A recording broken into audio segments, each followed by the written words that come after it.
welcome to another episode of Literary Gladiators, the show where we discuss and debate literature in all of its forms. If it's written work, it's game. Let's meet the panel. I'm Ari. I'm Nick. I'm Dan. And I'm Josh. And Nick is back for his second week in a row. And Ari's back. Ari was here earlier in the season. So I like your new facial hair, Ari. Thank you. Got a little bit changed. Okay. And so you can happily say that you now grow a good mustache? I could try. I'm trying. Okay. It's been growing for like a month or two, so. You looking at handlebars or horseshoe or? Just the way it is now. Okay. You don't want to go any further than. No. Okay. There are some places. I think if you're in the military, you can't go past. Yeah. That it has to Well, be. I'm not going to be in the military anytime soon. So. Okay. Alrighty, today we're going to be going over a short story that Dan selected called The Strange Orchid by H.G. Wells. It is the first story in this 30 Strange Stories collection. I have a paperback version of that. And you have a discussion starter, Dan? Yes. So, in the book, the main character, I think his name is Wilburn, mentions plenty of times Winter Wedderburn. Wedderburn, okay. He mentions many times the things that nothing ever exciting happens in his life. There's no excitement. He wishes something interesting would happen. And eventually, are we going to say spoilers? Yeah, it's a discussion. And in the book, he ends up getting attacked by an orchid that starts drinking his blood. To me, I feel the thing is that the entire book is kind of like a whole metaphor for be careful what you wish for. Because sometimes, because he wished his life would be exciting, and he had, and the thing is, the most interesting thing to happen to him is getting attacked by an orchid. But the thing is, that's not really a good thing to happen. So when people wish for excitement, I feel like things, it kind of has like the whole be careful what you wish for thing, because when you wish for something like that, it could end up a lot worse than what you actually wanted. The question, did he learn? I have no clue. I don't think he did. No. Yeah. Because at the end, the last thing he said is, and I quote, as per page 10 of my version, Wedderburn himself was bright and glorious upon... Wedderburn himself was bright and glorious upstairs in the story of his strange adventure. Thus, he accomplished what he wanted despite the intense consequences that came with it. Yeah. So, but I think the greater question at hand is it better to have a life that is exciting yet risky, or is it better to have something more boring yet predictable yet safe and harm-free? I think it depends on the person. Yeah, it sure does. Also depends on what it is and what you're doing as well. And what the... You want to be obsessed with growing orchids and have that possibility happen, be my guest. Yeah. But also people always wish for a life that they didn't really have. That, you always wonder, like, what's the other side of life like? And the thing is, I mean, of course, no one's ever really going to get attacked by a weird plant, but the thing is, You never know. I'm sure we don't really know all the plant species that are out there. But, you kind of, like, go...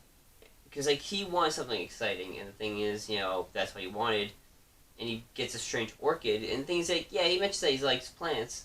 He doesn't expect this plant to, attack him. But, I feel like he got more obsessed with the plant as it went on. No. He'd always been interested in his love for and collection of orchids, and also having a desire to have something interesting happen in his life. And the things that he is envious about, as he cites to his housekeeper, who doesn't have a name, but to me kind of reminds me of Aunt Bee from the Andy Griffith Show. It's also his cousin, too. Yeah, it's his cousin as well. So the first thing I think of is Aunt Bee from the Andy Griffith Show. If you saw her, I think You may think the same. The only thing is she's a little bit older. But then again, he's 56. So he cites his friend Harvey, who got sixpence, chickens with staggers, which is a parasitic disease that causes staggering, uh, a cousin coming home from Australia, and a broken ankle all in 1 week. And then another orchid collector that died at the age of 36, whereas Wedderburn is 56. Married twice, divorced once, malarial fever 4 times, broke his thigh, he killed a Malay, he was wounded by a poisoned dart, and then got killed by jungle leeches. And the only thing he was concerned about was the jungle leeches. That's crazy.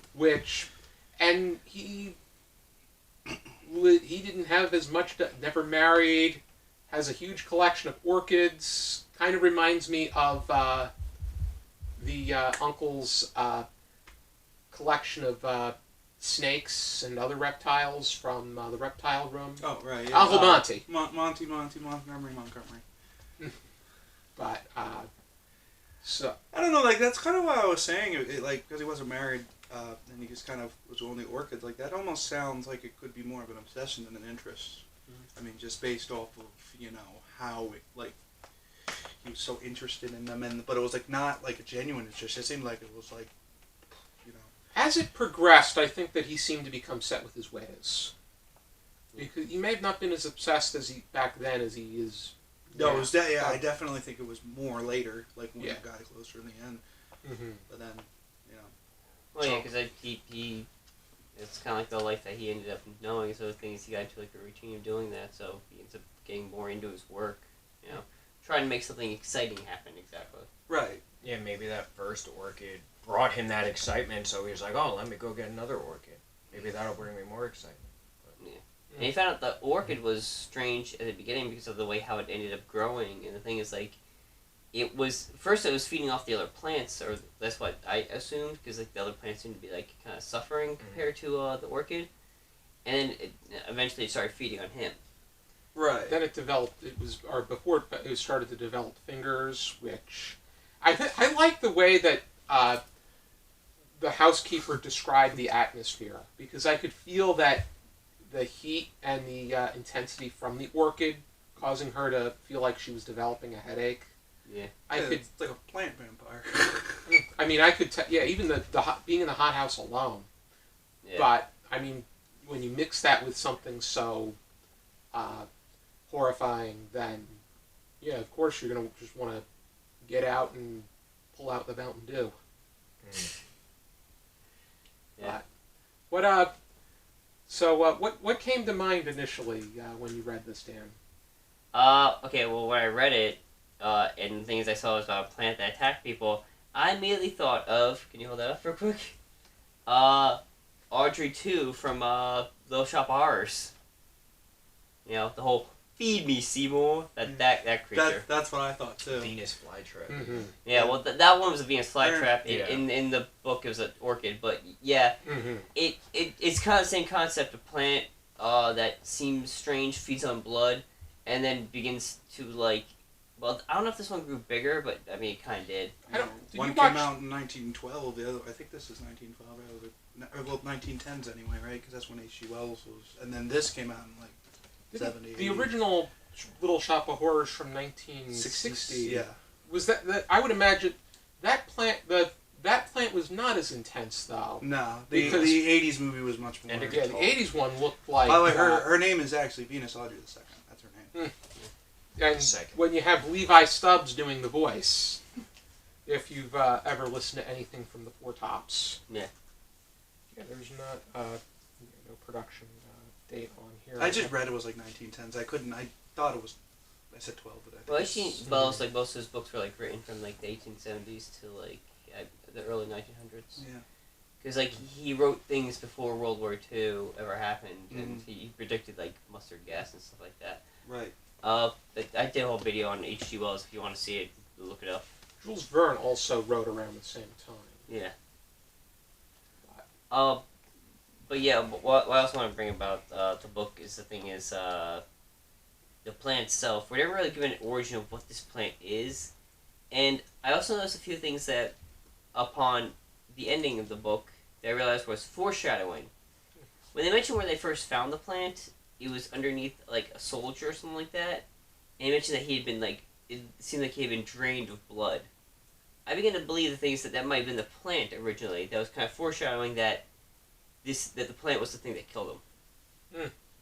You know, they could probably say leeches or something like that. But while leeches, yes, do drink blood. The thing is, you have to have a lot of them to drink your blood actually, like that. it was 1894. Yeah, and That seems about it sounded. I think be more right. I think that the plant was the one that killed the guy originally where they found You the mean plant. that orchid collector Yeah, that allegedly was. That's an interesting concept. That it would be being brought down by his own a plant of that nature. yeah, well, because we see that the plant drinks blood. You know, it doesn't devour you whole. It drinks your blood. And he mentioned the thing is that he had been drained of blood. If I would assume the thing is that it was kind of foreshadowing that this plant is not a regular plant. Mm-hmm. Also, the thing is, we don't really know whether it's an alien or what, or why this plant even exists. Mm-hmm. Which I kind of like a little bit. I know I'm not normally a person who's just likes leaving things up to the imagination, but in this case, just having the plant, because it's called the strange orchid. We're not meant to know what the orchid actually is. It's just supposed to be like some type of creature or something. Mm-hmm. And I think I kind of like that we have a little bit of a mystery because it makes you wonder, what is this thing? And is it just a planet that we have on Earth that we never discovered before that's carnivorous? Or the thing is it actually something of another world?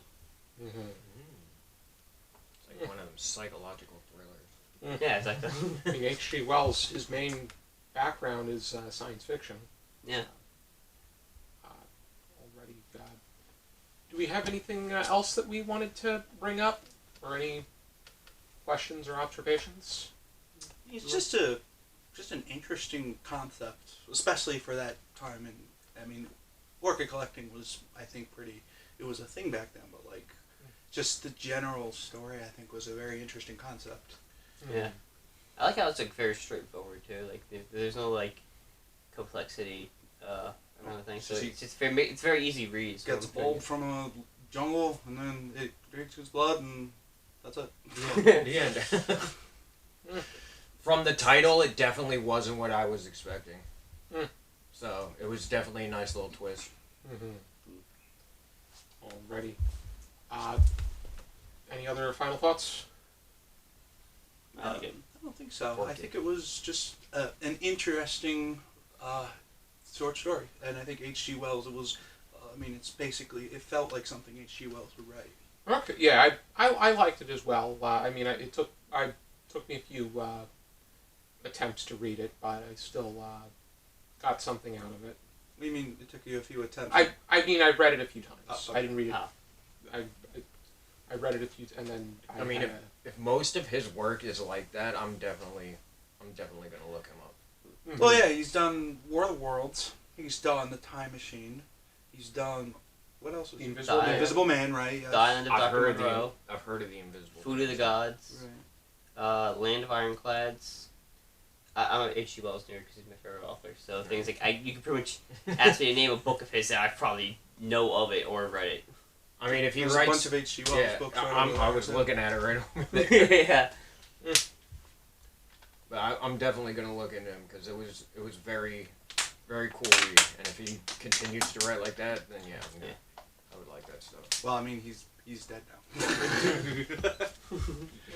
My wording is no good. They can always find things for him. They can always find things that have never been published, Yeah. but I think they probably have already. Mm-hmm. But if you're interested in looking up H.G. Wells, here is his 30 Strange Stories. In my copy, The Strange Orchid is story number 1 of the collection. And in my version, The Strange Orchid is story number 1 as well. Okay, so it's basically the same thing. I got the PDF online. It also goes by another name, The Gutenberg, Flowering of the Strange Orchid. So that's the same story if you find that. Right. Ready. Be sure to join us next time on another episode of The Roy Gladiators. For now, Drink your blood. Keep reading.